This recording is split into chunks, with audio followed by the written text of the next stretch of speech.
The door does not open. It is already gone, blown off its hinges, and cold April air pours through the hole where it used to be.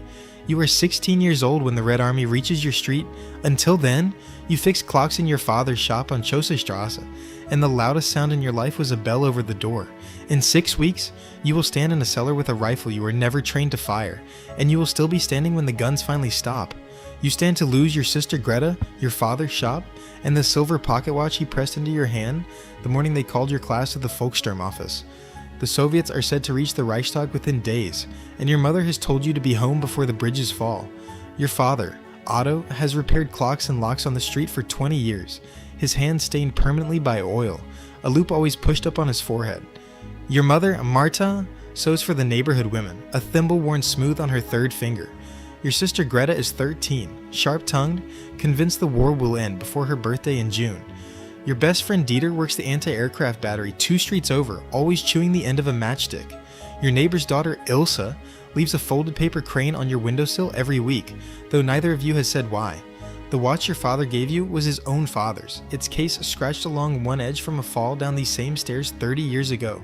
Berlin in early 1945 is a city eating itself. Ration cards buy less each week. The trams stop running east of the canal. Windows that once held lace curtains now hold sandbags.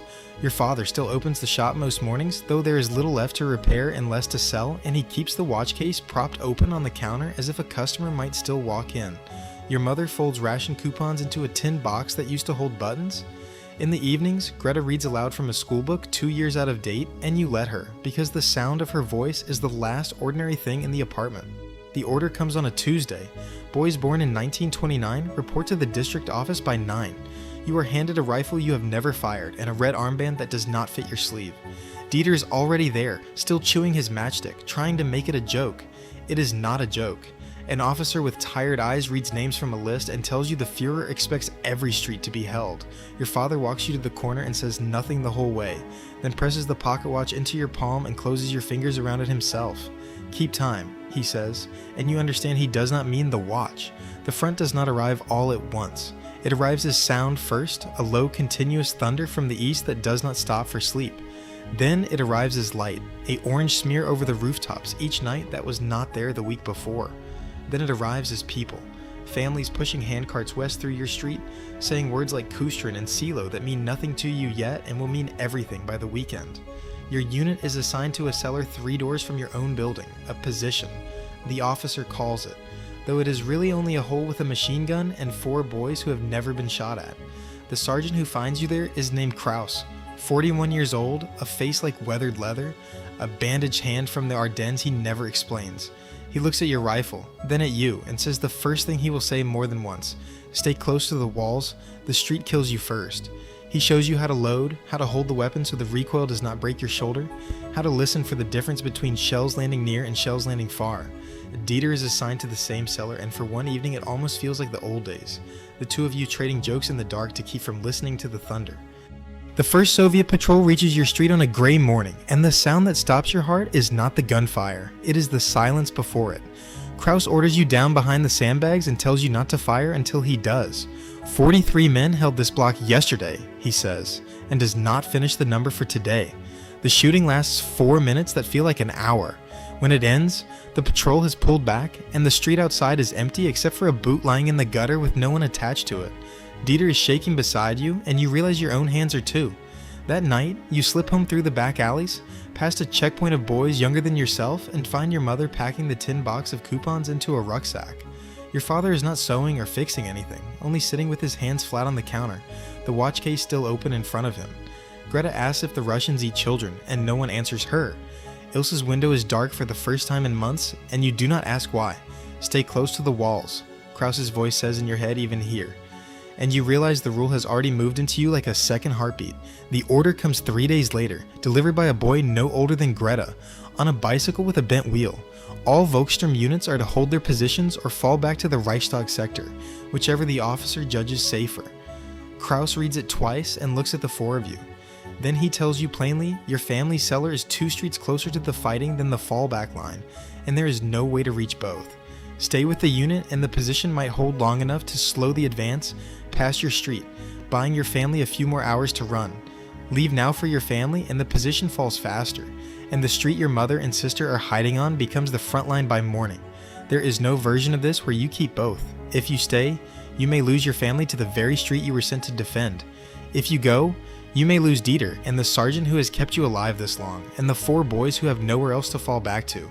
You think of the watch in your pocket, ticking against your ribs, and you think of Greta reading aloud in a voice that has not yet learned to be afraid. Krauss does not order you to stay. He only says the rule again, stay close to the walls, and for the first time you understand it can mean the wall of your own home. You choose your family.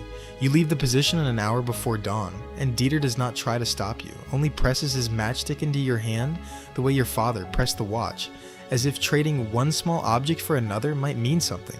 You run through streets you have known your whole life and no longer recognize, past a church with half its tower missing, past a handcart burning untended in the road. You reach the cellar as the first shells begin falling on your own block, and you find your mother already pulling Greta down the stairs, the tin box clutched to her chest, your father one step behind them with nothing in his hands at all, because there was nothing left worth carrying except them. The cellar shudders through that night and the next day, plaster raining down each time a shell lands close, Greta's hand gripping yours so hard it goes numb. On the second morning, a boy from Krauss's unit finds you there, breathless, and tells you the position held 4 hours past when it should have collapsed, long enough that the advance shifted half a block north before the wall finally came down. He tells you Dieter is not coming. He does not need to say more than that. You close your hand around the watch and do not open it again for a long time. Guns stop on a Tuesday, though no one in the cellar believes it at first because silence, after 3 weeks of thunder, sounds like a trick. It is not a trick. Berlin has fallen, and somewhere across the city a surrender is being signed in a room none of you will ever see. Your father climbs the cellar stairs first, and you follow him into daylight that seems too bright for what the street has become. The clock shop is gone, only the frame of the doorway still standing, the sign that once read Otto Brenner, Uhrmacher, hanging by one nail. Your father stands in front of it a long moment, then turns and walks back to where your mother and Greta are waiting, and he does not look at the ruin again. Krauss finds you 2 days later, working a checkpoint the Soviets have set up at the corner, directing water rations to a line of women with buckets. His bandaged hand is bandaged again, fresher this time. He tells you the position held because you left it, not despite it, that 4 boys running scared might have broken and run in a way that let the whole line collapse. But 4 boys who knew exactly what they were staying for held 4 hours longer than any officer expected. Stay close to the walls, he says once more, and this time you understand the rule was never really about walls at all. It was about knowing which one is yours. Ilse's family did not leave the building after all, only stopped opening the curtains, and on the 3rd day after the surrender you find a paper crane waiting on your windowsill again, a little crushed at one wing, but there. You do not ask where she was hiding. Some questions do not need answering, only the fact that the window opens again. Greta turns 14 in June, 3 weeks late for the birthday she was so certain the war would miss, and your mother finds enough sugar on the black market for something that is almost a cake. Your father does not reopen a shop that summer or the next. He mends what he can with what tools survived the fire, small repairs done at the kitchen table, the loop still pushed up on his forehead out of habit more than use. He never asks for the watch back. He only asks once if it still keeps time. It does.